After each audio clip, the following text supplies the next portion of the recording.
Hey guys, welcome back to my channel. This week I wanted to do a plan with me and my Hobonichi Weeks, planning out a full week. I'm kind of back planning in this video, but wanted to show you what I use to plan. Here are 3 mild liner colors that I tend to go for, just like the primary colors, to do some cool lettering and highlighting. My favorite writing utensil at the moment is the Sakura Pigma Micron pens, and I typically use a 01 or a 03. 03 to outline a little bit darker, but typically a 01. And of course, some washi tape. And these are all from Amazon, and I'll link everything down below. In this little cup here, I keep my twee markers, which in case I'm looking for an additional pop of color, these come in handy. So I usually keep these on the side, and they are dual tipped with a brush tip and a bullet point on the other side. All right, well, I guess keep watching if you want to see me plan in my Hobonichi Weeks. So, as you guys know, we're in this pandemic right now, so I just started planning again, but I'm going to be using my stencils from my Etsy shop, which I'll also link down below, and some stickers. So, I decided to kind of go with a sloth theme and pick the colors accordingly. And so here I got these stickers from the Sticky Club, and I know a lot of people asked or asked me on my Instagram, where do I get my sticker holder? And I also got it from the Sticky Club. But here I am just picking out some colors of washi tape to match the stickers. So typically once I find the stickers that I want to use in a spread, I'll go ahead at that point and try and match the washi tapes that I have to the stickers to make it all kind of a cohesive spread. If you guys are new to washi tape, they are really incredible for decorating and even masking over areas where you don't want to write. But the great thing about a washi tape is that you can basically cut it with a business card. It's very thin. And on some designs, not all washi tapes, but some of them you can even lift it back up if you messed up in terms of placement. So here I am trying to figure out which sloth to use, and this little cute character I thought was adorable too, so I kind of decided to do a mixture of both. And yeah, I think I go with the sloth right here. And I kind of like to put larger stickers in the corners to sort of like frame the layout. And you'll see, I want to cover the words there. So I went ahead and started with 2 of the larger stickers. I guess you can never have enough washi tape, so I added some more gold accents on the top left side, and it was a little bit long, so I ended up using these precision scissors to cut the tip off. If your washi tape hangs over, it's usually a little bit easier to just cut instead of tearing. So here I am starting with some stickers. So this spread was done with a combination of stickers, stencils, and some lettering. If you're new to using mild liners, they have 2 ends. One is kind of like a chisel tip, and the tip you see me writing with is a bullet tip. And the thing I like about the mild liners is that it has a very consistent thickness. So if you want to do any kind of lettering, you won't get the kind of like calligraphy type of writing, but you'll get a nice like cohesive, consistent thickness of a line, if that makes sense. So here I am making a little banner and sort of my to-do list. Like I said, I'm back planning in this video, so you'll see that I'm like checking boxes off as I go along, which I do tend to back plan a lot recently, just in general, because it's a lot easier to check off a list and plan all at once instead of trying to do a little bit each day, at least for me with my current setup.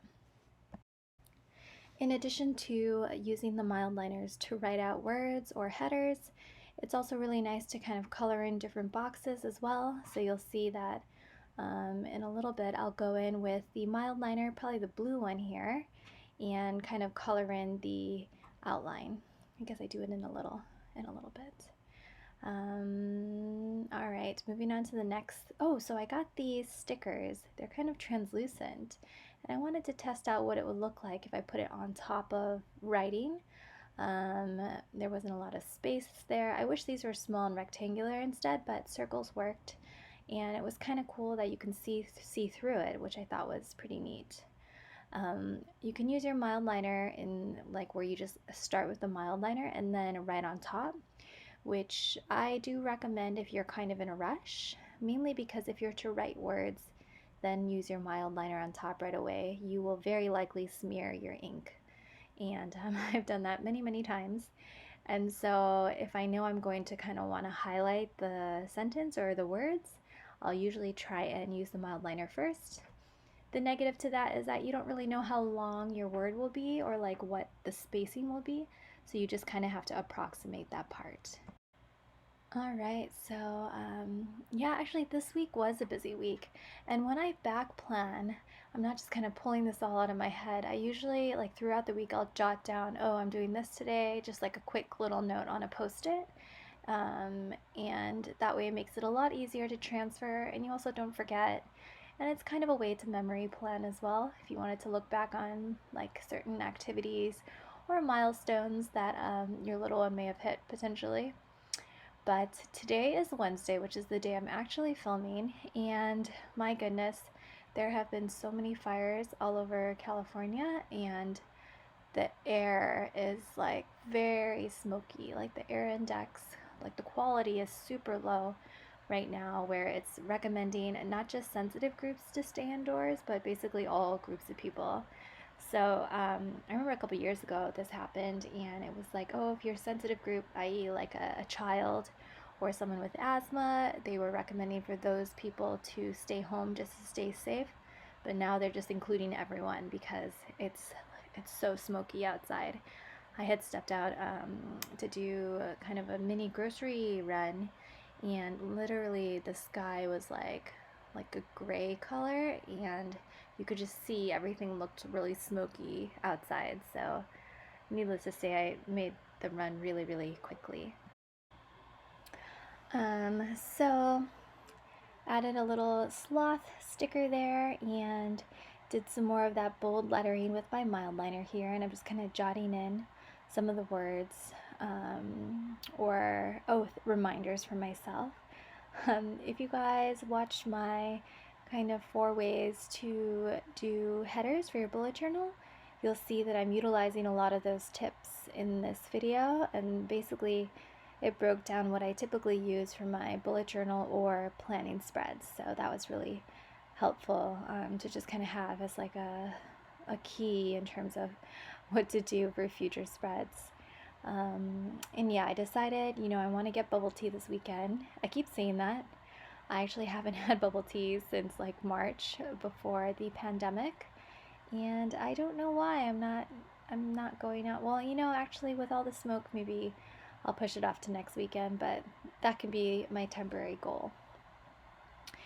So I really enjoy this stencil set because it fits really nicely in the Hobonichi Weeks. I made it for the weeks actually, but it's a nice way to help you organize your tasks and lists, and it just looks very clean as opposed to just kind of drawing with a ruler, which you could definitely do, or freehand, but I'm just not the best at freehanding lines, so the stencil works well for me.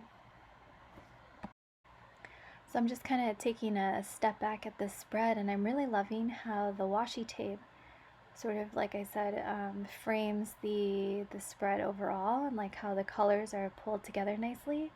So I do think if you decide to do stickers or a color theme, choose those first and then figure out which washi tapes work nicely with the colors that you chose.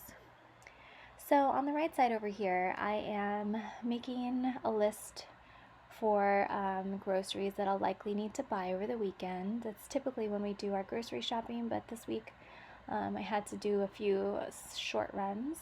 Yeah, I'm not going to add in the words here, but just so I have the framework of items that I want to buy, and then usually when I remember it, I'll jot it in here, and then I'll transfer it to a paper list so that I can bring that into the store with me, so I don't have to touch or bring my planner out in the store. And then activities. Oh, if anyone has a toddler and has an idea of indoor activities, please write it down in the comments down below. With the weather, I'm pretty sure we'll be staying indoors this weekend, so yeah, looking for some ideas. But if you guys enjoyed watching this video, please let me know in the comments down below. I'd like to make more of these if you guys even like this type of video. And yeah, I guess I'll see you guys in the next video. Thanks so much for watching.